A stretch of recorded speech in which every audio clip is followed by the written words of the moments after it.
হে মুমিনরা, তোমরা আল্লাহকে ভয় করো আর তোমরা সঠিক কথা বলো।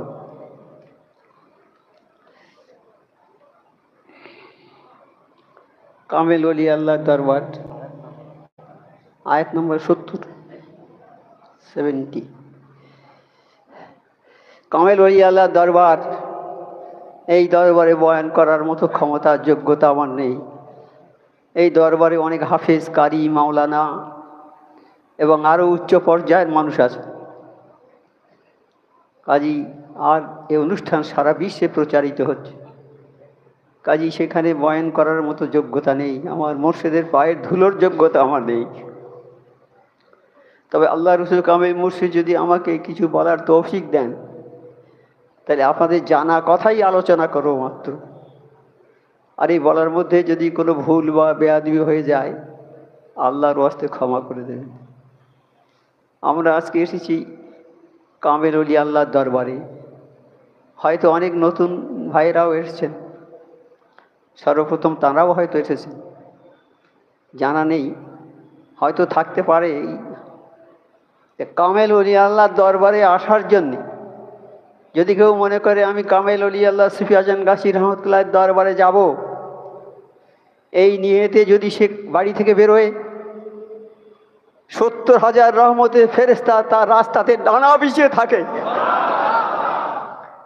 ডানা বিছিয়ে থাকে, আমাকে তাজিম করে, তাকে সম্মান জানায়, শ্রদ্ধা জানায়, কারণ তারা এই মজলিসে আসছে এই জন্যেই। আর ওই 70,000 রহমতের ফেরেশতা যাদের জন্যে দোয়া করে, যারা আসে তাদের জন্য দোয়া করে, আর 70,000 রহমতের ফেরেশতা যাদের জন্য দোয়া করে তারা সব জান্নাতি। তা সেই দরবারে আমরা এসেছি। সবচেয়ে বড় কথা হলো এই আল্লাহ যাকে ভালোবাসে সেই কামেল ওলি আল্লাহর দরবারে আসে। আল্লাহ যাকে ভালোবাসে না সে কোনো অলির দরবার পাবে না, জীবনে যাবে না। আজ যাই কাল যাই করে, আজকে যাব কালকে যাব করে করে মৃত্যু তাকে নিয়ে চলে যাবে, সে আর এই দরবারে আসতে পারবে না। আর আল্লাহ যাকে ভালোবাসে সেই আসে একমাত্র এই দরবারে। শুধু তাই নয়, হয়তো আমরা যারা এসেছি আমাদের মা বা আব্বা বা আমার বংশের কোনো মানুষ আমাদের জন্য দোয়া করেছে, এই তারই দোয়ার বদৌলতে আমরা এই দরবারে আসতে পেরেছি। আর সেটাও যদি না হয়, হয়তো আমি একটা কাজ করেছি, এমন একটা কাজ করেছি, সেই কাজে আমার আল্লাহ খুশি হয়ে গেছে, মানুষ জানে না, কেউ জানে না, আমি নিজে জানি না যে এই কাজটা ভালো করেছি কি মন্দ করি। এই কাজে আমার আল্লাহ খুশি হয়েছে কি আমি তাও জানি না, কিন্তু এমন কাজ করেছি সেই কাজে আমার আল্লাহ খুশি হয়ে গেছে। তা আল্লাহ যখন খুশি হয়ে যায় কারো উপরে, তাকে কি টাকা পয়সা দেয়? তাকে নবীর দরবারে পাঠিয়ে দেয়। নবী যখন থাকবে না, নবীর পরে থাকবে এই অলি আল্লাহর জামানা। বর্তমানে যেটা চলছে অলির জামানা। নবীর পরে সাহাবা, তারপরে তাবেইন, তারপর তাবে তাবেইন, তারপরে এই অলি আল্লাহর জামানা শুরু হয়েছে। এই অলি আল্লাহর সিলসিলাটা ইনশাল্লাহ কিয়ামত পর্যন্ত থাকবে। আর এই অলি আল্লাহরা এই আল্লাহর কথাগুলো কিয়ামত পর্যন্ত তারা মানুষের কাছে বলতে থাকবে। তাহলে আমরা এই দরবারে এসেছি, এমন একটা কাজ করেছি, আমার আল্লাহ খুশি হয়ে গিয়ে তারই সেই জন্য খুশি হয়ে গিয়ে তিনি আমাদের এই কামেল অলি আল্লাহর দরবারে এনে দিয়েছেন। এই অলি আল্লাহর দরবারে কেউ আসতে পারবে না, যদি আমরা ইচ্ছা করি তা আনতে পারবো না কোনো মানুষকে। এর জীবনে অনেক ঘটনা আছে, অনেক মানুষের কাছে গিয়েছি দরবারে আনার জন্যে, খুব উচ্চ শিক্ষিত মানুষ, বাংলা ইংরেজি বিভিন্ন ভাষায় বিরাট জ্ঞান, সে মানুষটা খুব ভালো, খুব উচ্চ শিক্ষিত লোক, তাকে দরবারে আনবো, আনলে সুবিধা হবে অনেক। বিভিন্ন জায়গায় বাইরে সব যেখানে বাংলা বোঝে না ইংরেজিতে বয়ান করবে, এইরকম মানুষ ইন্টারন্যাশনাল লোক। তার বাড়িতে অনেকবার লোক পাঠিয়েছি, যখনই যাই বলে আজকে বাবা যেতে পারবো না, আজকে শরীর খারাপ, সামনের সপ্তাহে যাব। আবার পাঠিয়েছি, বলে আজকেও যেতে পারবো না। আবার পরের সপ্তাহে লোক পাঠিয়েছি, বললে আবার যেতে পারবো না। এইরকম করে যেতে পারলো না, মরে গেল, দরবারে আসতে পারলো না। এবার জ্বলন্ত প্রমাণ, জ্বলন্ত প্রমাণ, জ্বলন্ত প্রমাণ। কামেল উলিয়ার দরবারে চেষ্টা করেও আনা যাবে না, আল্লাহ যদি না তাকে আনায়। আমরা যে এই চলাফেরা করি, কথা বলছি, আল্লাহ যদি আমাদের কথা বলার তৌফিক না দেয়, আমাদের এক বিন্দু শক্তি নেই এই কথা বলার। আমাদের যে কোনো কাজ করার শক্তি আমার আল্লাহ যোগায়, তবেই আমরা কথা বলতে পারি, তবেই আমরা সেই কাজ করতে পারি। তাই আমরা বলি আমরা করি এই কাজ, আমরা এই করি, চাষ করি, এই করি, এই সেটা করি, এইটা করি, সব কিছু করি, আমরা বলি না। কিন্তু এটা আমাদের ভুল, এটা আল্লাহ আমাদের দিয়ে করায় বলে আমরা সেইটা করি। আল্লাহ যদি কত লোককে দেখে বাবা, কত লোক কথা বলতে পারে না, কত ছেলে বাচ্চা ছোট শিশুরা কথা বলতে পারে না, কত বাচ্চা মায়ের পেট থেকে হচ্ছে পঙ্গু হয়ে হচ্ছে, উঠে দাঁড়াতে পারে না, হাঁটতে পারে না, কত বাচ্চা হচ্ছে অন্ধ অবস্থায় হচ্ছে মায়ের পেট থেকে। এটা সবই তো আমার আল্লাহ পাকের ইচ্ছা, আমাদের দেখানোর জন্য এইগুলো, আমাদের দেখানো, আমাদের শিক্ষার জন্য আমাদের এই সবগুলো হচ্ছে। যে দেখো আমি আল্লাহ, আমি কি না করতে পারি। আমি এই পৃথিবী সৃষ্টি করেছি, আসমান জমি চাঁদ সূর্য আকাশ বাতাস সব আমি সৃষ্টি করেছি, আর এই মানুষটাকে আমি সৃষ্টি করেছি। এই মানুষ হচ্ছে সর্বশ্রেষ্ঠ, যত সৃষ্টি আছে তার মধ্যে সর্বশ্রেষ্ঠ সৃষ্টি এই মানুষ। এই মানুষকে আমি সৃষ্টি করেছি একমাত্র আমার ইবাদত বন্দেগী করবে এই জন্যে। বাবা, আমাদেরকে সৃষ্টি করেছে আল্লাহ, একমাত্র সৃষ্টি করেছে এই জন্যে যে তারা আমার ইবাদত বন্দেগী করবে, অর্থাৎ আমার নামাজ পড়বে, আমার আরাধনা করবে, আমার নামাজ পড়বে। তারা সোজা কথা নামাজ পড়বে, আল্লাহর ইবাদত বন্দেগী করার জন্য আল্লাহ বলছে আমি তোমাদের সৃষ্টি করেছি, আর কোনো কাজের জন্য তোমাদের সৃষ্টি করিনি। তোমরা আমার ইবাদত বন্দেগী করবে, তোমাদের খাবার দায়িত্ব আমার, তোমাদের খাওয়া পড়ার দায়িত্ব আমার, তোমরা আমার ইবাদত বন্দেগী করো। তাহলে আল্লাহ কি ভুল কথা বলেছেন নাকি? ভুল কথা বলেননি। আমাদের কোনো ক্ষমতা আছে বাবা? আমাদের কোনো ক্ষমতা আছে? চাষ করতে যাচ্ছি, ধরো চাষ করবে, লাঙল চালাতে হবে, তারপরে ওই আরো দৈহিক পরিশ্রম আছে, অনেক করতে হবে। সেই শক্তিটা আমার আল্লাহ যদি আমাদের না দেয়, আমরা করতে পারবো? এক নম্বর। এইবার মাটিটা কার জিনিস বলো বাবা? এই মাটিটা কে দিয়েছে? আমরা তৈরি করেছি নাকি? কে দিয়েছে? আমার আল্লাহ। তা সেই মাটিতে আমরা চাষ করবো তো। এইবার যদি বৃষ্টি না হয় তাহলে চাষ করতে পারবে? পারবে কি? বৃষ্টি হলো, মাটি সরস হয়ে গেল, মাটি মরে যায়। এই চৈত্র মাসের রোদে মাটি ফেটে চৌচির হয়ে মরে যায়, মৃত হয়ে যায়। আবার যখন আসমান থেকে বৃষ্টি পড়ে, ওই মাটি নরম হয়ে যায়, মাটি জীবন্ত হয়ে যায়, মাটি যে মরে গেছিল সে জ্যান্ত হয়ে গেল। তাতে আবার গাছ হয়, ঘাসপালা, ঘাস হয়, গাছপালা জন্মায়, ধান চাষ হয়। তাহলে মাটি মরে গেল, আসমান থেকে বৃষ্টি পড়লো, মাটি বেঁচে গেল।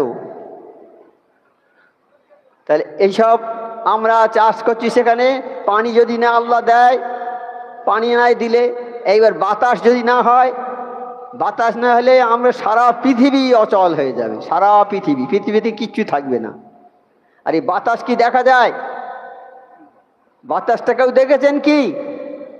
কিরকম জিনিস বাতাস? অনুভব করা যায়। আবার এই বাতাসের ওজনও আছে, বাতাসের ওজনও আছে, ওজন করা যাবে। বাতাস কিভাবে ওজন করবে?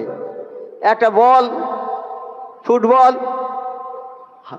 বাতাস ছাড়া ফুটবলটা ওজন করে পাল্লায়, এইবার হাওয়া দেবে ফুটবলে, হাওয়া দিয়ে ওইটা পাল্লায় ওজন করবে, দেখবে বেড়ে গেছে। এইভাবে ওজন করা যায়। বাতাসের ওজন আছে। বাতাস বলে একটা জিনিস আছে যেটা আমাদের গায়ে লাগছে, আমরা বুঝতে পারছি এটা বাতাস। এই বাতাস আছে বলেই আমরা বেঁচে আছি। যখন এই বাতাস শেষ হয়ে যাবে, তখন আমাদের মৃত্যু, সারা পৃথিবী আর কিছু থাকবে না, সব ধ্বংস হয়ে যায় বাতাস। এবং আমার আল্লাহ, তাহলে আমরা কি করে বলি যে আমি এই কাজটা করি? আল্লাহ আমাদের দিয়ে করিয়ে নেন বলে আমরা করি। এই যে কথা বলছি, এটা আল্লাহ আমার দিয়ে বলাচ্ছে বলে বলতে পারছি। যদি না বলা তো আল্লাহ কোনোদিন এই কথা বলতে পারতাম না। কাজেই সব কিছুর মালিক আল্লাহ, এই পৃথিবীর মালিক আল্লাহ, সমস্ত কিছুর মালিক আল্লাহ। সেই আল্লাহ বলছে যে আমি তোমাদের সৃষ্টি করেছি একমাত্র আমার ইবাদত বন্দেগী করবে। কিন্তু আজকে আমরা সেই কথাটা ভুলে গিয়েছি যে আল্লাহ আমাদের কর্তা, আল্লাহ আমাদের সৃষ্টিকর্তা, আল্লাহ আমাদের রেজেক দাতা, অর্থাৎ রুজি দিচ্ছে আল্লাহ। আল্লাহ আমাদের পালনকর্তা, রেজেক দাতা, সৃষ্টিকর্তা, সর্বশ্রেষ্ঠ শক্তিশালী, সারা পৃথিবীর সবচেয়ে শক্তিশালী আমার আল্লাহ। হ্যাঁ, কিন্তু আমরা সেই আল্লাহকে ভুলে চলে গিয়েছি, আল্লাহকে ভুলে গিয়েছি। গিয়ে আমরা সে আল্লাহর কাজ আর করছি না। জিজ্ঞেস করা হয়, বাবা তুমি তো বড় ব্যবসায়ী, নামাজটা ঠিক মতো পড়ো বাবা। হুজুর সময় পাই না, কাজের চাপে, কাজের জন্যে সময় পাই না নামাজ পড়ার। তাই চিন্তা করুন, যে কাজটা এই দুনিয়ার যত কিছু কাজ সব ক্ষণস্থায়ী, এ কোনো কাজে আসবে না। দুনিয়ায় 100 বিঘে জমি, 200 বিঘে জমি, 500 বিঘে জমির মালিক, 10 তলা, 20 তলা, 50 তলা বাড়ি, কত কি বালাখানা, সব গাড়ি বাড়ি সব আছে। তুমি সম্মানী, দুনিয়ার মধ্যে খুব সম্মানী। তুমি মরে যাবে, সব তোমার ফেলে চলে যেতে হবে। একটা জিনিস তুমি নিয়ে যেতে পারবে না, একটা কাঁচা টাকা তুমি নিয়ে যেতে পারবে না। সেখানে তুমি শূন্য হাতে যেতে হবে। সেই জন্য আমার আল্লাহ বলেছে, বাবা তোমরা দুনিয়াতে যে কদিন থাকবে আমার ইবাদত বন্দেগী করবে, আমার হুকুমগুলো সব পালন করবে, আমি যেসব কথা বলেছি এইগুলো পালন করবে। এই সব কথাগুলো কোথায় পাবো আমরা? আজকে যে কালাম পাকটা নিয়ে বসে আছি, এই কালাম পাকে আমাদের জীবনের সমস্ত ঘটনায় লিপিবদ্ধ করে দেওয়া আছে, যে আমরা কি খাবো, কি পরবো, কোথায় যাব, কি করব, যাবতীয় এটা আমাদের চলার একটা পথ চলার একটা গাইড। আমি দিল্লি যাব কি বোম্বাই যাব, যাওয়ার একটা রোড ম্যাপ থাকবে আমার কাছে, রোড ম্যাপ, রাস্তার ম্যাপ থাকবে, সেইটা দেখে দেখে আমি চলে যাব। তা আজকে দুনিয়ায় এসেছি, কি কাজ আমি করব, কি খাবো, কোথায় যাব, কিভাবে কি করব, জীবনটাকে কিভাবে চালাবো, সেই জীবনটা চালানোর সমস্ত ঘটনা কালাম পাকে আল্লাহ সব বিষয়ে বর্ণনা করে দিয়েছে। সমস্ত কিছু কালাম পাকে বর্ণনা করে দিয়েছে। তুমি সর্বপ্রথম আল্লাহর এবার আল্লাহকে মেনে নেবে। আল্লাহ আছে এক এবং অদ্বিতীয়, আর কোনো আল্লাহ নেই, দুটো আল্লাহ নেই। দুটো আল্লাহ যদি থাকতো তাহলে মারপিট হতো, পৃথিবী ধ্বংস হয়ে যেত। এক আল্লাহ, এক, তাঁরই হাতে সব, তারই হাতে সব। এই পৃথিবী তিনি চালাচ্ছেন। চাঁদ সূর্য, আকাশ বাতাস, সাগর পাহাড় নদী সব কিছু তাঁর কথা মতো চলে। এই যে যত জীবজন্তু আছে সবাই, গাছপালা সব আল্লাহর সেজদায় রত থাকে, আল্লাহকে সেজদা করে সবাই। সবাই আল্লাহর গুণগান কীর্তন করে, গুণকীর্তন করে, আল্লাহর তসবিহ তাহলিল করে। গাছপালা থেকে আগুন, পানি, এই বাতাস, পৃথিবী সমস্ত কিছু সব আল্লাহর ইবাদত করে। হ্যাঁ, আল্লাহর গুণগান করে, আল্লাহ তসবিহ করে আল্লাহর। কোন একজন ওলি আল্লাহ যাচ্ছেন, সঙ্গে শিষ্যরা আছে পেছনে, যেতে যেতে এক কামার শালার ধার দিয়ে, কামার শালা জানো তো বাবা, কামাররা যেখানে লোহার জিনিসপত্র তৈরি করে, কামার লোহা পুড়িয়ে লাল টকটকে করে, আর এর উপরে রেখেছে একটা, রেখে হাতুড়ি দিয়ে তার উপরে মারছে, শুধু আঘাত করছে। আর সেই লোহার ভেতর থেকে শব্দ বেরোচ্ছে, আল্লাহ আল্লাহ আল্লাহ, এই শব্দটা বেরোচ্ছে। এখন পীর সাহেব ওই শব্দটা শুনেই উনি অজ্ঞান হয়ে পড়ে গেছে, অজ্ঞান হয়ে পড়ে গেছে। কি আল্লাহ, এ কি অবস্থা! একটা আগুন, একটা লোহাকে আগুনে পুড়িয়ে আর হাতুড়ি মারছে, সেই আগুন, তার ভেতর থেকে আল্লাহ আল্লাহ শব্দটা বেরোচ্ছে, যে ওই আগুনটা আল্লাহর জিকির করছে। অজ্ঞান হয়ে পড়ে গেছে। শিষ্যরা তাড়াতাড়ি করে এসে মাথায় পানি টানি দিয়ে বাতাস টাতাস করে সুস্থ করে বলছে, হুজুর আপনার এই অবস্থা হলো কেন?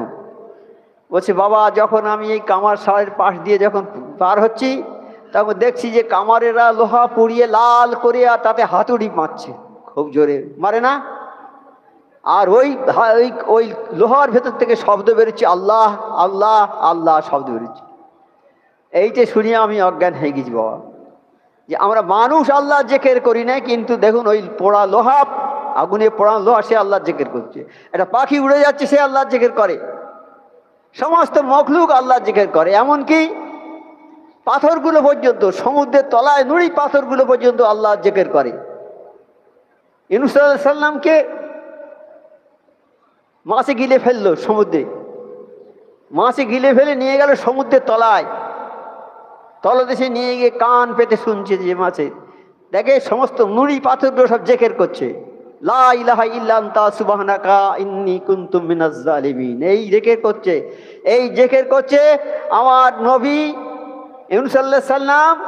ওই জিকির শুনে উনি জিকির শুরু করে দিলেন মাছের পেটে। মাছ আর পেটে রাখতে পারলো না, উগরে ডাঙায় ফেলে দিলে। জিকিরের কি মূল্য দেখুন, জিকিরের কি মূল্য। জিকির, মাছের পেটে থেকেও বাঁচার শক্তি আছে কারো? আছে? তা এই রকম বিপদে আমরা পড়ে যাব, আল্লাহ আমাদের বাঁচাবে ইনশাআল্লাহ। আল্লাহ বাঁচিয়েছে। তা ওই জিকির করতে শুরু করুন। কেন? ওনাকে মাছের পেটে গিলিয়ে দিয়েছেন কোনো কারণে, আর জিকির করেছে, জিকিরটা যেই করেছে অমনি আল্লাহ তাকে নাজাত করে দিয়েছে। তা আমরা যদি জিকির করি, আল্লাহ আমাদের মস্ত বিপদ থেকে বাঁচাবে। এই জিকির আমাদের করতে হবে। এই জিকির করার জন্য আল্লাহ আমাদের সৃষ্টি করেছে। কুল মখলুক আল্লাহর জিকির করছে, কাজে আমরা আল্লাহর জিকির করব। কিন্তু আমরা সেই কুল মখলুকের শ্রেষ্ঠ মখলুক হয়ে সেই জিকিরটা ভুলে গেছি একদম। আমরা ওলি আল্লাহর দরবারে এসেছি, তা সুফি আজান গাছি রহমতুল্লাহের দরবার। এই দরবারে এলে কি হয়? এই দরবারে যারা আসে তাদের জীবনের সমস্ত গুনাহ আল্লাহ মাফ করে দেয়।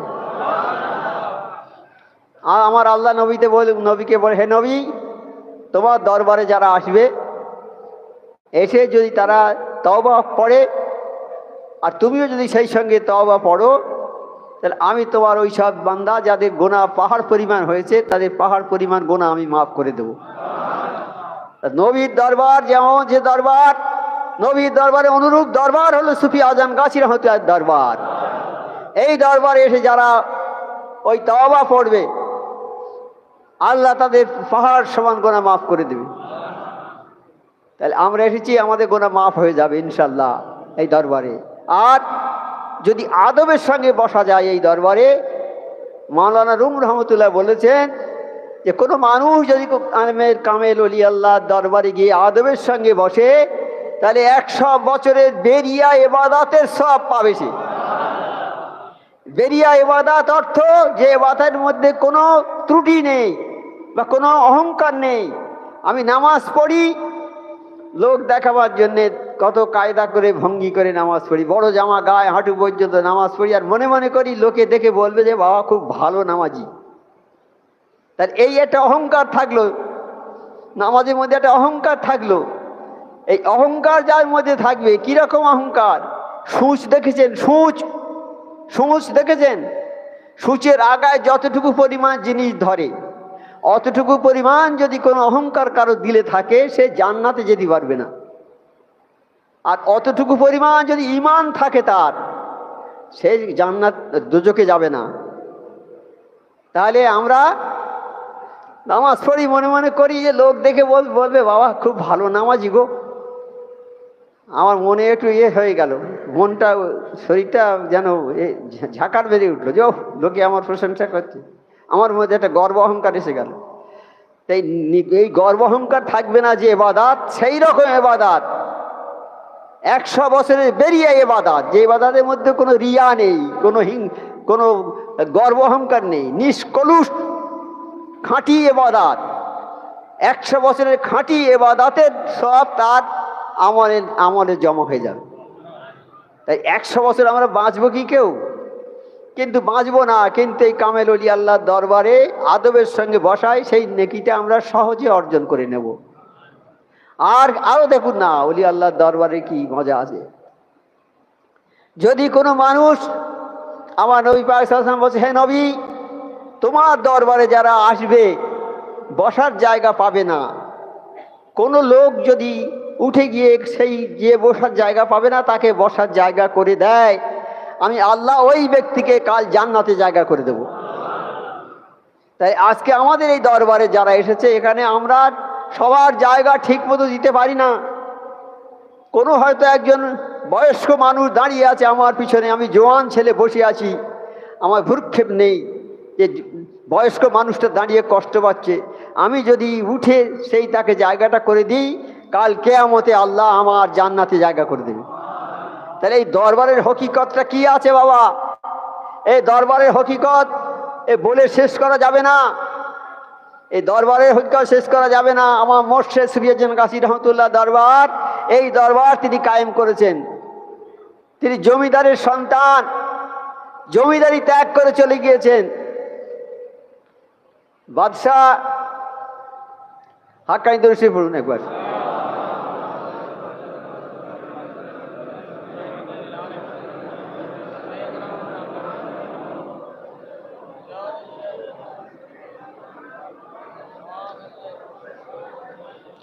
ইব্রাহিম আদম বলকের বাদশাহ, ইব্রাহিম আদম রহমতুল্লাহ বলক দেশের রাজা, বাদশাহ, বলকের বাদশাহ ইব্রাহিম আদম আলাইহিস সালাম। তিনি শুয়ে আছেন ঘরে, সোনার খাটে, আর ঘরের ছাদের উপরে ঠক ঠক ঠক ঠক করে শব্দ হচ্ছে, যেন কোনো মানুষ পা ফেলে যাচ্ছে, এরকম শব্দ হচ্ছে। উনি বলেন, কারা ঘরের ছাদে? বলছে, আমরা আপনার বন্ধু, অন্য দেশের মানুষ কিন্তু আপনার বন্ধু আমরা। তোমরা এখানে কি করতে এসেছো? বলছে, আমাদের একটা উট হারিয়ে গেছে, এই ছাদে খুঁজতে এসেছি। বলছে, হায় হায় কপাল, পোড়া কপাল, তোমরা কি মানুষ না? জ্ঞান তোমাদের নেই? এই ঘরের ছাদের উপরে কোনো উট পাওয়া যায়? তো এটাও ঠিক কথা আপনি বলেছেন, কিন্তু আপনি যে সোনার খাটে শুয়ে আল্লাহ আল্লাহ করছেন, আল্লাহকে পাবেন কি? সোনার খাটে শুয়ে আল্লাহকে পাওয়া যাবে না। তখনই ওনার টনক নড়ে গেল, বুঝে গেল যে আরে সর্বনাশ, আমি তো ভুল করেছি। এবার চিন্তা হচ্ছে যে কি করি, কোথায় যাই। একদিন বসে আছেন সিংহাসনে, রাজ দরবারে বসে আছেন একটা লোক, খুব তেজস্বী পুরুষ, খুব লম্বা চওড়া, খুব তেজি, দৌড়ে এসে ঢুকেছেন রাজ দরবারে। কোনো প্রহরী তাকে আটকাতে পারেনি। গিয়েই সামনে দাঁড়িয়েছে, বলে, তখন বাদশা বলছে, আগন্তুক তুমি কি চাও? বলছে, আমি আপনার দরবারে এসেছি, আমি কয়েকটা প্রশ্ন আপনাকে করতে চাই। কি প্রশ্ন করবে তুমি? বলে, আপনি এখন তো বাদশাহ, আপনার আগে কে ছিল এইখানে, এই সিংহাসনে কে ছিল? বলে, আমার আব্বা ছিল, তার আগে আমার দাদা, তার আগে, এরা পিছিয়ে পিছিয়ে যাচ্ছে। তারা কোথায় সব? তারা সব চলে গেছে, এখানে নেই। আপনি থাকবেন কতদিন? আপনি কতদিন থাকবেন? থাকতে পারবেন তো? বলছে, তা তো হবে না, আমার বাবা চলে গেছে, দাদারা চলে গেছে, সব পূর্বপুরুষেরা চলে গেছে, আমি থাকবো কি করে? আমি থাকতে পারবো না। বলেই উনি দৌড় মেরে চলে গেলেন। উনি ছিলেন খেজর আলাইহিস সালাম। তা প্রথম একটা সংকেত করলো সেই ফেরেশতারা এসে ছাদের উপরে, একটা ওয়ার্নিং। আর দ্বিতীয় ওয়ার্নিংয়ে মতলব খারাপ হয়ে গেল। এইবার বেরিয়ে পড়লো বাড়ি থেকে বেরিয়ে পড়লো যে এই বাড়িতে থেকে, এই রাজপ্রাসাদে শুয়ে রাজভোগ করে আমি আল্লাহকে পাবো না। বাড়ি ত্যাগ করে চলে গেল ইব্রাহিম আদম আলাইহিস সালাম। চলে গেল, গিয়ে কঠোর তপস্যা শুরু করেছে। তপস্যা শুরু করে ঘুরে বেড়ায় বনে জঙ্গলে, ঘুরে বেড়ায়, তপস্যা করে সব সময়। দজলা নদীর তীরে বসে আর ওই চটের কাপড়, রাজপোশাক সব ছেড়ে দিয়ে, রাখালদের কাছ থেকে চটের জামা নিয়ে সেই পরে আর সব ছিঁড়ে গেছে, বসে দজলা নদীর তীরে বসে সূচ দিয়ে সেলাই করছে সব। এমন সময় রাজ্যের মন্ত্রী গিয়েছে, গিয়ে বলছে, বাদশাহ, আপনার জন্য এখনো আমাদের সিংহাসন খালি রেখেছি, আপনার জন্য সিংহাসন খালি রয়েছে, আপনার অভাবে প্রজারা খুব কষ্টের মধ্যে যাচ্ছে, আপনি আর চলুন, আমাদের সিংহাসনে বসুন, আবার চলুন। বলছে, দেখো বাবা, আমি তো বলকের বাদশা ছিলাম, কিন্তু আমি এখন কুল মখলুকের বাদশা হয়েছি। প্রমাণটা দেখে বাবা, বলে, এই সুচটা যেটা সেলাই করছে ওইটা দজলা নদীতে ফেলে দিয়েছে। ফেলে দেওয়ার সঙ্গে সঙ্গে হাজার হাজার মাছ সোনার সুচ মুখে নিয়ে উঠেছে। বলছে, না, আমি এই সুচটা দেবো না, আমি যেটা ফেলেছি সেইটি তুলে আনো। একটা মাছ সেই সুচটা তুলে এনে মুখে করে দিয়েছে ওনার কাছে। বলে, দেখো তো মন্ত্রী, আমি তো শুধু বলকের বাচ্চা ছিলাম, আজকে কুল মখলুকের বাচ্চা। আমি এত বড় বাচ্চাই ফেলে আমি কোনো জায়গায় যাব না।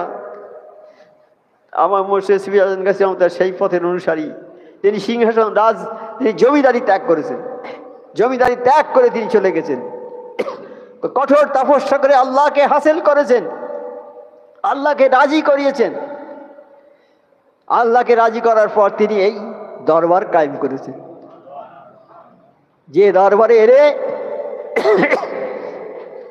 গুনাহগার যারা তাদের গুনাহ মাফ হয়ে যায়, যারা চোর তাদের চুরি করে না, চোর পরিবর্তন হয়ে যায়, যারা নেশা করে তারা নেশা আর খায় না, তাদের পরিবর্তন হয়। দরবারটা হলো পরিবর্তনের দরবার। নবী পাক সাল্লাল্লাহু আলাইহি ওয়াসাল্লামের দরবারে যারা এসেছিল তাদের পরিবর্তন হয়ে গেছে। যারা চোর ছিল তারা চুরি করে না, ডাকাতি যারা করতো তারা ডাকাতি করে না।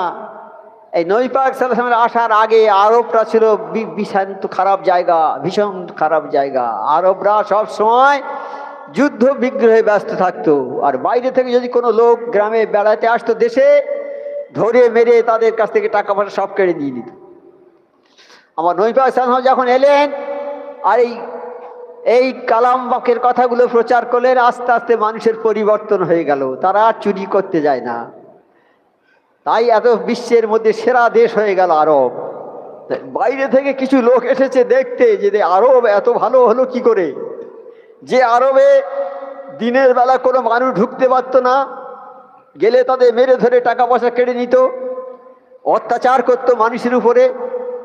সেই দেশ এত ভালো হলো কি করে আমরা দেখতে যাব বলে 100 জন পাদ্রী এসেছে, আর ধর্মযাজক যারা ধর্ম প্রচার করে, ধর্মযাজক 100 জন এসেছে।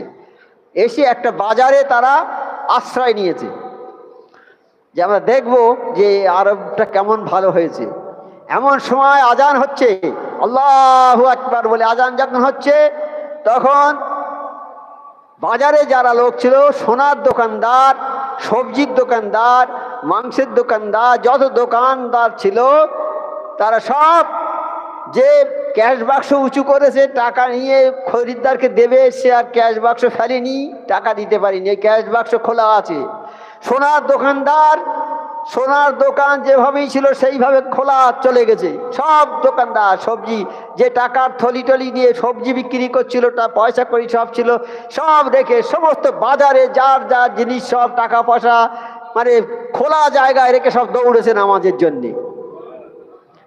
তখন পাদ্রীগুলো দেখলো, বাবা এ কি আর সাংঘাতিক ব্যাপার, দেখো সোনার দোকানদার সোনার দোকান খুলে রেখে চলে গেছে, একটা বড় ব্যবসায়ী সে মাল বিক্রি করে, টাকা ক্যাশ বাক্সে ভর্তি হয়ে গেছে, ক্যাশ বাক্স ডালারা তুলেছে, টাকা নিয়ে খরিদ্দারকে দেবে, ফিরিয়ে দেবে, আর ফেরাতে ডালা আর ফালিনি। মানে আজান হয়েছে, তা পাগলা হয়ে গেছে, কখন মসজিদে যাব, ও সব চলে যাবে, কিন্তু আজান দিয়েছে, আজান কে কত আগে যেতে পারে সেই প্রতিযোগিতা তাদের মধ্যে। আর আমাদের মধ্যে প্রতিযোগিতা কে কত শেষে যেতে পারে, আমাদের মধ্যে এই প্রতিযোগিতায় নামাজ হচ্ছে, আমরা শুয়ে আছি, অবহেলা করছি আইনে, আর ওদের মধ্যে প্রতিযোগিতা কে নামাজে আগে যাবে, কে যাবে আগে।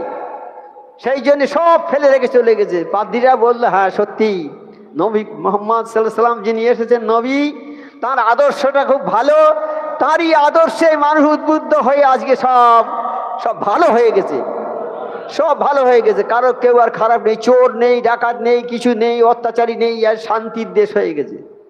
তা আমরা যদি সেই নবী পাক সাল্লাল্লাহু আলাইহি ওয়াসাল্লামের আদর্শগুলো মেনে চলি, আমাদের দেশটা শান্তির দেশ ইনশাআল্লাহ হবে।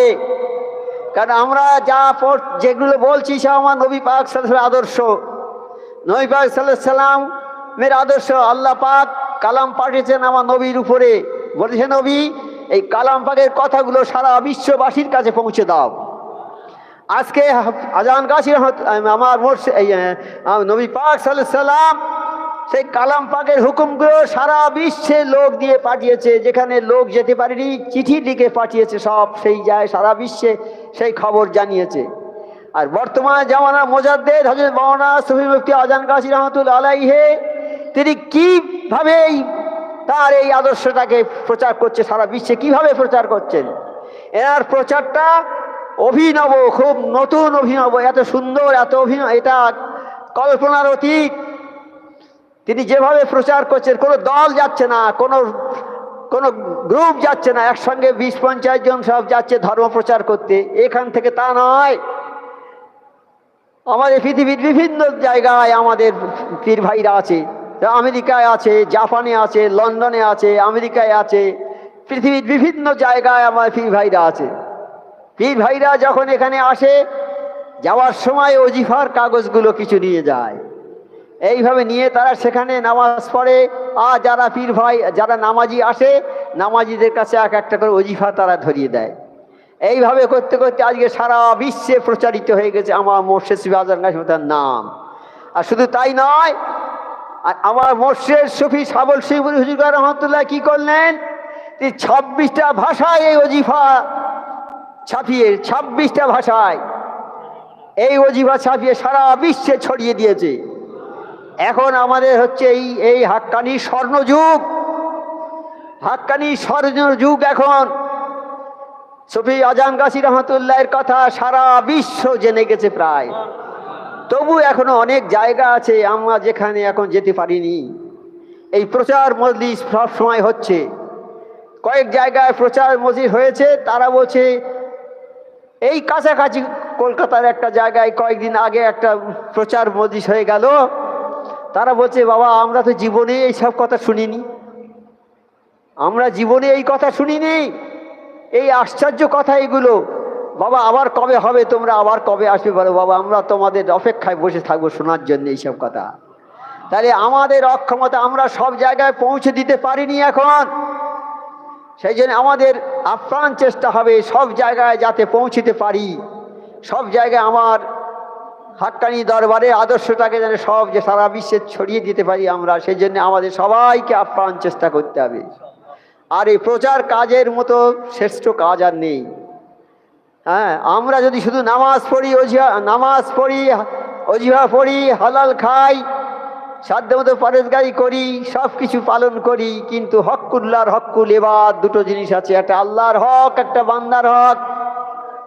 আল্লাহর হক নামাজ পড়ো, অজিফা পড়ো, দান করো, খয়রাত করো, যাবতীয় কাজ সব আল্লাহর হক, আল্লাহর কাজ।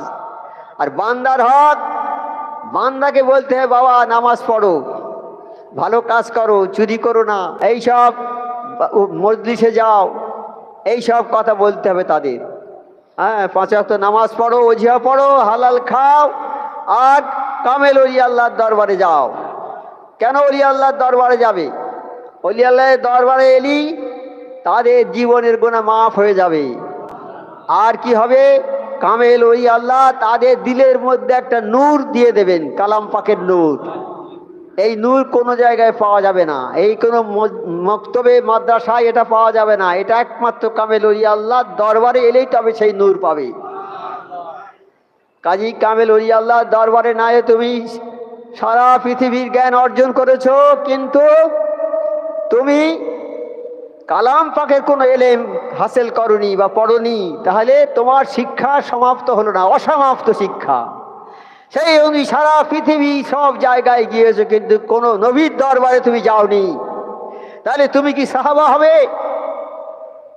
তুই সারা পৃথিবীর জ্ঞান অর্জন করেছো, কোনো জ্ঞান বাকি রাখুনি, কিন্তু তুমি নবীর দরবারে যাওনি কোনোদিন, তাই তোমাকে কি সাহাবা বলা হবে? হবে কি সাহাবা হবে? নবীর দরবারে যে গিয়েছে সে যদি লেখাপড়া না জানে, মূর্খ হয়। যেমন বেলাল রাদিয়াল্লাহু তাআলা, হাবশী গোলাম, কোন লেখাপড়া জানতো, কৃতদাস, সে সাহাবী হয়েছে কেন? নবী পাকের দরবারে গিয়েছে, তার হুকুম মোতাবেক চলেছে, তার ফরমাবরদারি করেছে। তা তুই যত বড় শিক্ষিত, জ্ঞানী হওয়ার, রাজা হওয়ার, বাদশাহ হও, তুমি যদি নবীর দরবারে না যাও, তুমি সাহাবা হতে পারবে না। নবীর দরবারে যারা গিয়ে তারা সাহাবা। তা সেই রকম কামেল ওলি আল্লাহর দরবারে তুই যদি না আসো, তাই তুমিও পাকা ইমানদার হতে পারবে না। তোমাকে কামেল ওলি আল্লাহর দরবারে যেতে হবে এবং সেই তাঁর হুকুম মতো তোমার সব কাজ করতে হবে। আর নবী পাক সাল্লাল্লাহু আলাইহি সাল্লামের মুর্শিদ যে হুকুমটা দেন সেটা আল্লাহর হুকুম, নবীর হুকুম, কামেল ওলি আল্লাহ যে একই হুকুম দেন। আমার আল্লাহ যে হুকুম করেছেন নবীকে, নবী পাক সাল্লাল্লাহু আলাইহি সাল্লাম সেই হুকুম সারা বিশ্বে প্রচার করেছে। আর সেই হুকুম, একই হুকুম, এই কালাম পাকের কথাগুলো আমার মুর্শিদ শফি আজহার গাজী রহমতুল্লাহ সারা বিশ্বে এই ওয়াজিনদের মাধ্যমে, তারপরে যা পীর ভাই আছে তাদের মাধ্যমে, আবার 26টা ভাষায় ওজিফা করে সব মানুষের কাছে কাছে পৌঁছে দিচ্ছে। তা এই যে একটা কোনো মানুষ যদি একটা ওজিফার কাগজ কোনো মানুষের হাতে তুলে দেয়, তা সে যেন একটা নবীর কাজ করলো। নবীর কাজ আমরা করতে পারবো? একটা ওজিফার কাগজ কারো হাতে তুলে দেয়, বাবা এটা পড়ো, আজান গাছে আমাদের ওজিফাটা পড়ো না বাবা একবার, যদি পড়ে তাহলে সে পড়লে যে নেকি পাবে, সে নেকির হকদার একটা অংশ আমি পাবো, তার নেকির হকদার আমি হব। সে যে পড়বে তার পড়ার জন্য যে নেকি হবে তার একটা অংশ আমি পাবো। আর যদি না পড়ে তাহলে আমি যে ওইটা ওজিফাটা দেওয়ার জন্যে কাগজটা দিলেও এই জন্যে আমি 1,24,000 পয়গম্বরের কাজ করলুম। আর কি হলো? আমার হকুল আর হকুল এবাদ হকুল্লাহ, বান্দার যে হকটা আদায় করে দিল। বান্দার হক আদায় না করলে কাল কিয়ামতের ময়দানে ছাড়বে না, তোমার ধরে ধরে রাখবে। তুমি দুনিয়ার আল্লাহর সব হক পালন করেছো, নামাজ পড়েছো, রোজা করেছো, সব করেছো, কিন্তু বান্দার হক পালন করনি। বান্দার যে হক আছে সেই হক পালন করতে হবে, নয়তো তোমাকে ছাড়বে না। দুনিয়াতে আমরা যত চালাকি করি না কেন, দুনিয়ায় আমরা মিথ্যে কথা বলে এটা সেটা করে কলা কৌশল করে বেঁচে যাচ্ছি, কিন্তু সেখানে কোনো কলা কৌশল চলবে না, কোনো টাকা পয়সা সেখানে পাওয়া যাবে না, থাকবে না। সেখানে যদি তোমার কাজ তুমি হক কারো নষ্ট করো, 1 নম্বর যদি তুমি তোমার স্ত্রীর হক নষ্ট করো, তোমার ছেলের হক নষ্ট করো, তোমার ভাইয়ের হক নষ্ট করো, আমার উপরে আমার স্ত্রীর হক আছে, আমার ছেলের হক আছে, আমার মা বাপের হক আছে, পাড়াপড়শির হক আছে। এই হক সবার হক আদায় করতে হবে। পাড়াপড়শির হক কি আদায় করবো? তাদের বলতে হয় বাবা নামাজ পড়ো, ওজিফা পড়ো, দরবারে যাও। আর তাদের অভাব অভিযোগ হলে তাদের দেখতে হবে। এই তাদের হক আছে, যে গরিব মানুষ তার ধনীর উপরে হক আছে, যে আমার খাওয়া হয় না, আমি খেতে পাই না, গরিব মানুষ ধনী লোক তাকে সাহায্য করবে, তাকে পয়সা দেবে, তার ঘর যদি না থাকে ঘর বেঁধে দেবে, নতুন করে ঘর বেঁধে দেবে, এইসব কাজ করবে, এটা হক ধনীর। যার হক যদি সে না পালন করে তাহলে আটকে যাবে, পাহাড় সমান নেকি থাকবে, কিন্তু কোনো মানুষ কিয়ামতের ময়দানে উপস্থিত হবে, নেকির পাহাড় আছে তার। আল্লাহ বলেন ফেরেশতারা এই নেকিগুলো পরীক্ষা করো, পরীক্ষা করে সার্টিফিকেট দেবে। ফেরেশতারা বলবে আল্লাহ এর সব নেকি, নেকি ভরা পাহাড় সমান নেকি, এ থেকে জান্নাতে দিতে হবে। আল্লাহ বলছে দাঁড়াও, আমার কাছে একটা খাস দপ্তর আছে, তাতেই একটু দেখি। আল্লাহ সেই দপ্তরটা বের করে দেখবে যে তাতে যা যা ওনার কাছে সব পাবে, কিছু পাবে আর কি হক পাবে। হকদাররা সব দাঁড়িয়ে আছে, হাজার হাজার হকদাররা দাঁড়িয়ে আছে, নিজের স্ত্রী দাঁড়িয়ে আছে, ছেলেরা দাঁড়িয়ে আছে, মা বাপ দাঁড়িয়ে আছে, পাড়াপড়শি দাঁড়িয়ে আছে, সব বলছে আল্লাহ আমাদের হক নষ্ট করেছে, দুনিয়াতে হক দেয়নি, আমাদের হকের বিচার চাই। আমার আল্লাহ হক আছে, খাঁটি বিচারক, তিনি শ্রেষ্ঠ বিচারক, তিনি কারো দিকে চেয়ে বিচার করবেন না, হক বিচার করবেন আল্লাহ। ফেরেশতারা বলছে আল্লাহ কি করব, এনার তো টাকা পয়সা কিছু নেই, তা কি করব, কি হবে এখন? বলছে ওর যা নেকি আছে নেকিগুলো দিতে থাকো, যে যেমন পাবে সেই রকমভাবে দিতে থাকো, তা তার নেকি পাহাড় সমান নেকি, দিতে দিতে সব শেষ হয়ে যাবে। তখন ফেরেশতারা বলে আল্লাহ নেকি তো যা ছিল সব শেষ হয়ে গেছে, এবার কি হবে? বলছে এইবার যারা পাবে পাওনাদার তাদের গোনাগুলোর ঘাড়ে চাপিয়ে দাও। বুঝতে পারছো বাবা, আমরা একটা লোকে ফাঁকি দিলাম 500 টাকা কি 1000 টাকা দুনিয়াতে, সে গরিব মানুষ আমার কাছে টাকা রেখে দিয়ে গেছে, আমি টাকা দিলুম না, ওটা আমানতের খেয়ানত করা, এইরকম যে হক নষ্ট করবে না, তা দিলুম না। আমার মা বাপের হক আছে আমার উপরে আছে, তো মা বাপ যখন বৃদ্ধ হয়ে গেছে তারা আর কাজ করতে পারে না, হাঁটতে পারে না, শুয়ে থাকে সব সময়। এখন ছোটবেলা যখন আমরা ছিলাম আমাদের হক ছিল বাপের উপরে, বাপ আমাদের মানুষ করেছে, পয়সা খরচ করেছে, কষ্ট করে আমাদের মানুষ করে বড় করেছে। এখন তারা বয়স হয়ে গেছে, তারা সেই তাদের আর কোনো ক্ষমতা নেই, এখন আমাদের উপরে তাদের হক আছে, ছেলেরা আমার উপার্জন করে খাওয়াবে। এইবার যদি আমার মা বাপকে যদি না দেখি তাহলে মা বাপের হক আদায় হলো না। এই রকম ভাইকে যদি না দেখি ভাইয়ের হক আদায় হলো না। পাড়াপড়শির হক আছে, পাড়াপড়শির হক আদায় করলুম না, তাহলে সেই রকম কাল কিয়ামতের ময়দানে বিচার হবে। এই হক আদায় না করার জন্যে, হক দিতে হবে, কি হক তো নেই, নেকি দিতে দিতে সব শেষ হয়ে যাবে। শেষ পরে আমরা যারা পাওনাদার অনেক দাঁড়িয়ে থাকবো। আল্লাহ বলবে, হে ফেরেশতারা বলবে, আল্লাহ অনেক পাওনাদার এখন দাঁড়িয়ে আছে, কি করব? বলছে, যা দে পাওনাদার, ওর নেকি নেই, পাওনাদারদের গোড়াগুলো ওর ঘাড়ে চাপিয়ে দাও, দিয়ে জাহান্নামে ফেলে দাও। শেষ পরিণাম জাহান্নাম। বাবা, তা আমরা দুনিয়াতে এরকম করি না? লোকের ফাঁকি দিচ্ছি তো, বাপ মাকে দেখছি না, বাপ মা বয়স হয়ে গেছে এখন দেখছি না তাদের, তারা ভিক্ষা করে খাচ্ছে। ভিখারি একটা বাড়িতে ভিক্ষা চাচ্ছে, মা দুটো ভিক্ষা পায়, ভাই এখন বেরো, এখন এই দুপুরের সময় বিরক্ত করো না, তোমরা প্রতিদিন আসো এই দুপুরের সময় কেন? ভিখারিদের কোনো সময় আছে বাবা? তারা সকালে বেরোয় আর ঘুরতে ঘুরতে হয়তো সেই 12টা বেজে গেছে, তখন দেখলো যে বড় বাড়ি, যাই দুটো যদি খাওয়া দেয়। সেখানে গিয়ে বললো, আর চাকরকে বললো, এই দরজাটা আগে বন্ধ করে দিয়া যা, বন্ধ করে তালা মেরে দিয়া, যেন কোনো ভিখারি না ঢুকতে পারে ঘরের মধ্যে। কাল কিয়ামতের ময়দানে আল্লাহ বলবে, হেই অমুক, তোমার কাছে আমি খেতে চেয়েছিলাম, তুমি তো আমাকে খেতে দাওনি। সে বলবে, আল্লাহ আপনার কি অভাব, আপনি আমার কাছে খেতে চাইবেন কেন? বলছে যে গরিব ভিখারিটা গিয়ে তোমার কাছে চেয়েছিল, দুপুরে রোদে পুড়ে, সারাদিন রোদে ঘুরে ঘুরে, সেই 12টা 1টার সময় তোমার বাড়িতে গিয়েছিল, গিয়ে বলছিল, মা আমাকে কিছু খেতে দাও, কি বাবা কে আছো বাড়িতে, আমাকে কিছু খেতে দাও। তখন তুমি বলেছিলে, যাও এখান থেকে চলে যাও, তোমার খেতে দেব না। তো ওই ভিখারিকে যদি তুমি খেতে দিতে, আমি আল্লাহ আমার খাওয়াটা হতো। তাহলে হক আছে তার, ভিখারির হক আছে আমাদের কাছে, ভিখারির হক আছে আমাদের কাছে। আমাদের টাকা 100 টাকার মধ্যে 2.5 টাকা পাবে গরিব মানুষ, ভিখারি, এতিম মিসকিন পাবে, যেটাকে আমরা জাকাত বলি। আমার অনেক টাকা আছে, আমি জাকাত দেব না, তাহলে হক নষ্ট হয়ে গেল। তার জন্য অপেক্ষা করো, কাল জান্নাতে জাহান্নামে ঢুকতে হবে। কারুনের এত সম্পদ ছিল, 70টা উটের বোঝা হবে, এরকম ছোট্ট ছোট্ট চাবি, 70টা উটের বোঝা। তাহলে কত টাকার মালিক? মুসা আল্লাহ সাল্লামের ভাই হয়। আল্লাহ বলে, হে মুসা, তুমি যাও, ওকে বলো যে টাকার জাকাত দিতে হবে। ফেরাউন হিসেব করে করে বললো, এই কারণ হিসেব করে করে বললো, অনেক টাকা জাকাত হয়। বলছে, না আমি জাকাত দেবো না, যাও, আমি জাকাত দেবো না, আমি কষ্ট করে উপার্জন করেছি, আমি জাকাত দেবো কেন? বলে, জাকাত দাও, না দিলে তোমার ধ্বংস হয়ে যাবে সব। বলছে, যাই যাবে, আমি জাকাত দেব না।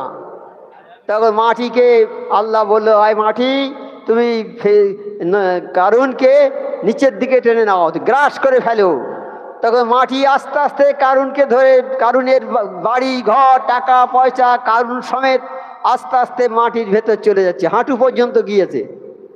তখন গিয়ে বলছেন মুসা আলাইহিস সালাম, এখনো স্বীকার করো, জাকাত দেবে? বলছে, না দেবো না।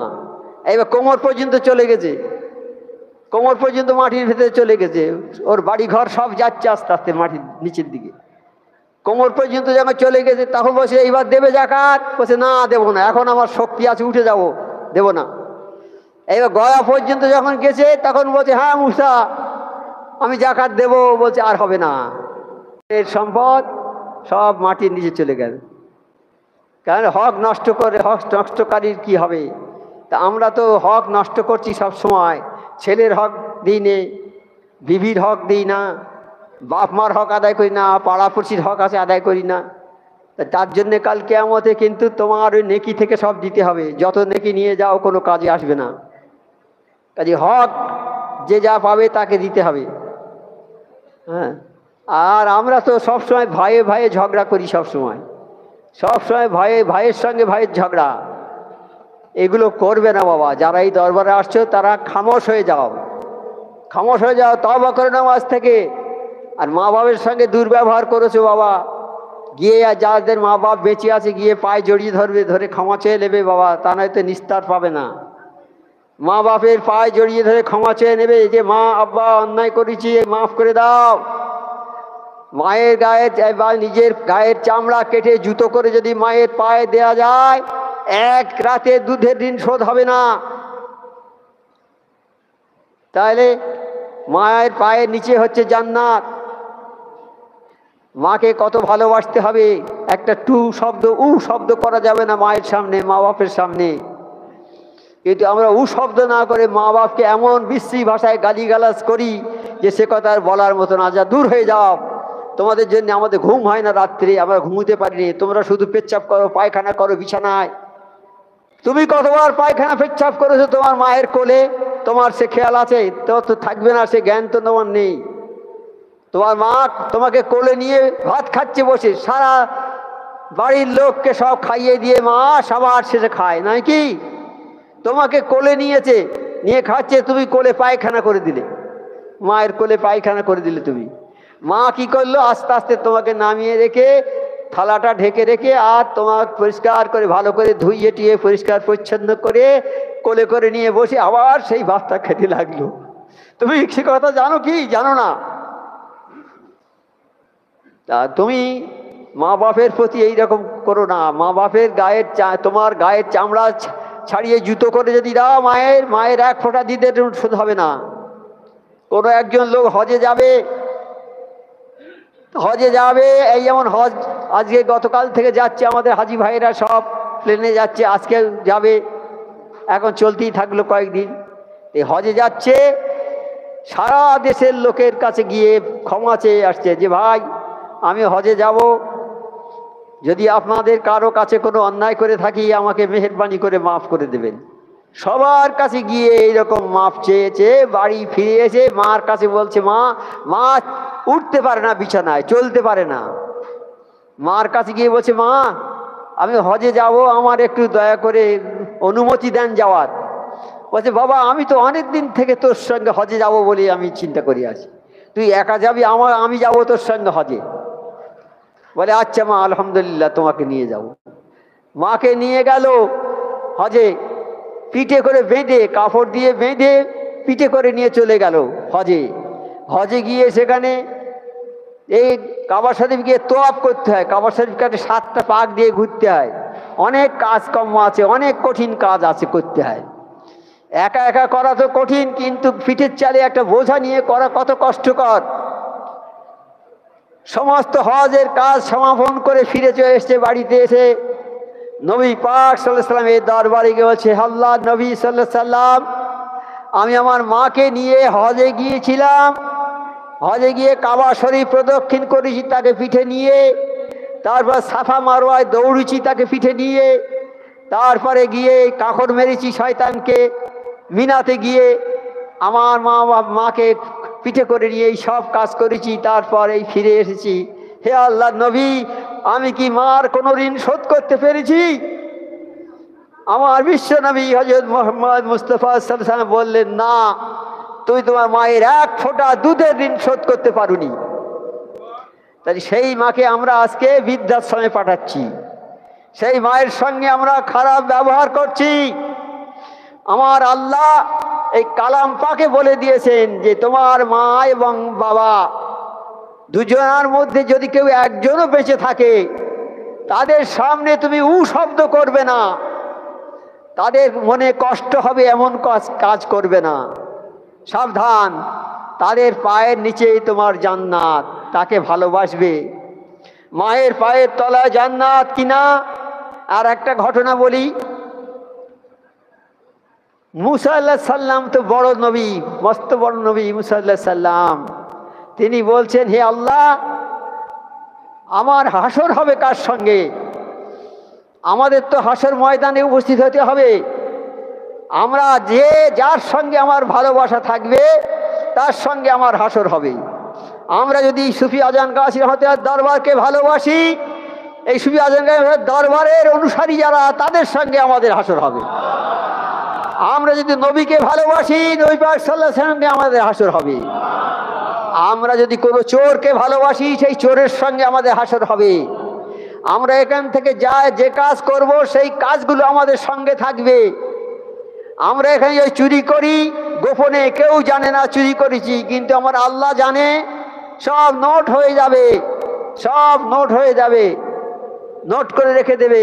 কাল কিয়ামতের ময়দানে সব খুলে দেখাবে।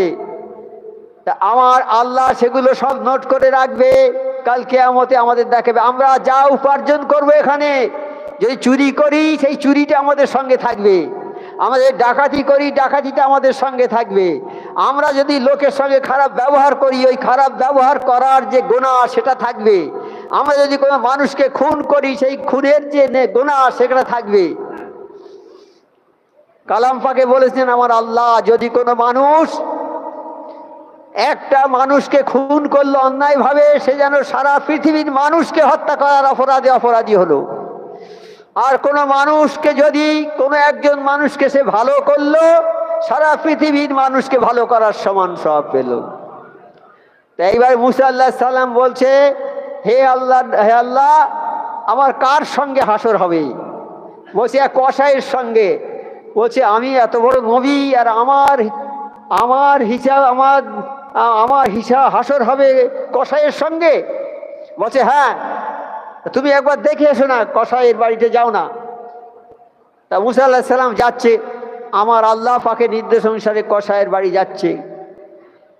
গিয়ে কসাইয়ের দোকানে গিয়ে বসেছে, দেখে গোশ কেটে কেটে বিক্রি করছে, বসে আছে। যখন শেষ হয়ে গেছে বিক্রি, একটা এরকম চাপ কষে নিয়ে ব্যাগে করে নিয়ে কসাই দোকান বন্ধ করে যাচ্ছে। মুসা আলাইহিস সালাম যাচ্ছে, পিছন পিছন যাচ্ছে, কিছু বলে না। বাড়ির দরজার কাছে গিয়ে দরজা খুলেছে, তখন বলছে ভাই আমি আপনার বাড়িতে আজকে থাকবো, রাত্রে আপনার অতিথি হব আমি।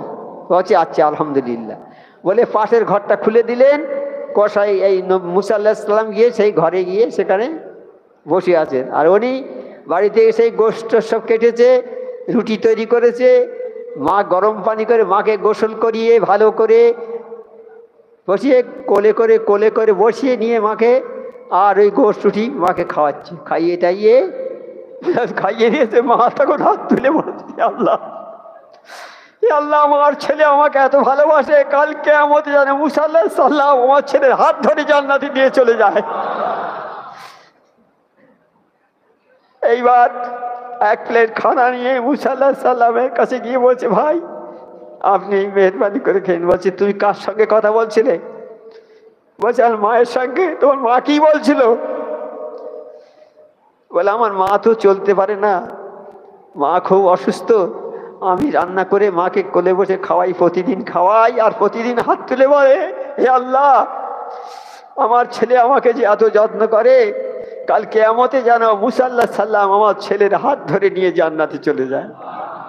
বলে তোমার মা যা বলেছে বরহাক সত্য কথা বলেছে, আমি সেই মুসা আলাইহিস সালাম। তা দেখুন একটা কসাই যার কোনো ইবাদত নেই, কিচ্ছু নেই, একমাত্র মাকে সেবা করেছে। মায়ের দোয়ার বদৌলতে আমরা গোনাহ অনেক করব, কিন্তু আমার মা বাপ যদি হাত তুলি আল্লাহর কাছে গোনাহ মাফ চায়, আল্লাহ নিশ্চয়ই মা বাপের হাত ফেরাবে না। তা মুসা আলাইহিস সেই কসাইয়ের এমন কি কোনো ইবাদত ছিল না, কিন্তু আল্লাহ তার উপরে খুশি হয়েছে যে এই মাকে সেবা করার জন্যে। তাই আমরা যারা মাকে এখনো ভালোবাসি না, যাদের মা বেঁচে আছে, যাদের মা চলে গেছে মরে গেছে, তারা এখন তো খুব দুঃখিত হচ্ছে। তারা যে ও মা যদি বেঁচে থাকতো একবার মায়ের পাটা চুম্বন করে নিতুম একবার, কিন্তু মা তো আর নেই, হায়াতে চলে গেছে, কোথায় যাবো আর। তা কোনো ছেলে নবী পাক সাল্লাল্লাহু আলাইহি ওয়াসাল্লাম দরবার বসিয়েছেন, এরকম দরবার। সেই দরবারে নবী পাক সাল্লাল্লাহু আলাইহি ওয়াসাল্লাম বলছেন কোনো লোক যদি, কোনো ছেলে যদি তার মায়ের কাছে গিয়ে হাসি মুখে কথা বলে, তার কথায় মা যদি খুশি হয়ে যায়, তার ওই ছেলেটা একটা হজের সওয়াব পাবে। কিরকম হজ? যে সে হজ দেখে মকবুল হজ, যে হজটা আল্লাহর দরবারে কবুল হয়ে গেছে, মানে মকবুল হজের সওয়াব পাবে। আর এই মকবুল হজের মূল্যটা কি একবার জেনে নেন। এই একটা মকবুল হজ যেটা আল্লাহর দরবারে কবুল হয়েছে, ওই হজের নেকি হচ্ছে, ওই হজের বদলা হচ্ছে এইরকম পৃথিবীর, এত বড় পৃথিবীর যত টাকা পয়সা আছে দিলে হবে না। এইরকম আর 2-4টে পৃথিবীর টাকা যদি একসঙ্গে করে দেওয়া যায় তাও হবে না। ওই হজের ওই কাজের একমাত্র বদলা হচ্ছে, ওই হজের বদলা হচ্ছে জান্নাত। ওই যে হজ জান্নাত। সাহাবারা হচ্ছে আল্লাহর নবী সাল্লাল্লাহু আলাইহি ওয়াসাল্লাম, ওই ছেলের যদি 100 বার মায়ের দিকে এরকম স্নেহভাবে চায়, বলে 100টা হজের সওয়াব পাবে। তাহলে হজটা কোথায় আছে বাবা? হজটা সাবধান, একদম সাবধান। জবানকে সংযত রাখবে, জবানকে সংযত রাখবে, জবান খুলবে না। একজন বেদুইন নবী পাক সাল্লাল্লাহু আলাইহি ওয়াসাল্লামের দরবারে গিয়েছে। বেদুইন কারা? যাদের ঘর বাড়ি নেই, তারা এখানে বসে ওখানে বসে ঘুরে ঘুরে বেড়ায়, লোকের কাছে ভিক্ষে করে, নিজেরা কোনো কাজ করে খায়। এরকম একজন বেদুইন গিয়েছে নবী পাক সাল্লাল্লাহু আলাইহি ওয়াসাল্লামের দরবারে, গিয়ে বলছে, আল্লাহর নবী, আপনি আমাকে এমন একটা কথা বলে দিন আমি যেন জান্নাতে যেতে পারি। তা আমার নবী পাক সাল্লাল্লাহু আলাইহি ওয়াসাল্লাম তখন নিজের জিহ্বাটায় হাত দিয়ে দেখিয়ে বলছে, দেখো এই জবানকে সংযত করো। তুমি যদি জবানকে সংযত করো তাহলে তুমি জান্নাতে যেতে পারবে। আরো একটা হাদিসে আমার নবী পাক সাল্লাল্লাহু আলাইহি ওয়াসাল্লাম বললেন, তোমরা যদি তোমাদের জবানকে সংযত করো আর তোমাদের গুপ্ত অঙ্গকে যদি হেফাজত করো, কি নারী কি পুরুষ, তোমাদের গুপ্ত অঙ্গকে হেফাজত করবে আর জবানকে সংযত করবে, তাহলে আমি নবী পাক সাল্লাল্লাহু আলাইহি ওয়াসাল্লাম আমি বলছি, কাল কিয়ামতে তোমাদের জন্য জান্নাতের জন্য গ্যারান্টি দিচ্ছি আমি। এই দুটো কাজ যদি করতে পারো, জান্নাতের গ্যারান্টি। কে জান্নাত পেতে চান না? কে সবাই কি জান্নাত পেতে চান? তো তাহলে জবানকে সংযত রাখবেন। জবান দিয়ে একটা কথা বলে দেবো, যার জন্য মিথ্যে কথা বলে দিলাম, একটা লোকের ফাঁসি হয়ে গেল। জবান দিয়ে একটা মিথ্যে কথা বললাম, একটা লোকের ফাঁসি হয়ে গেল। জবান দিয়ে এমন একটা অর্ডার করে দিলাম, যাও ওর বাড়ি ঘর লুট করে দাও, দিয়ে এলাম, আমার জবানের দায়ে একটা লোকের বাড়ি ঘর লুট হয়ে গেল। তাহলে এই জবানটা কত খারাপ। এই জবানকে সংযত করতে হবে, ভালো কথা বলতে হবে, মানুষের মঙ্গলের কথা বলতে হবে, জবান দিয়ে খারাপ কথা বলা যাবে না।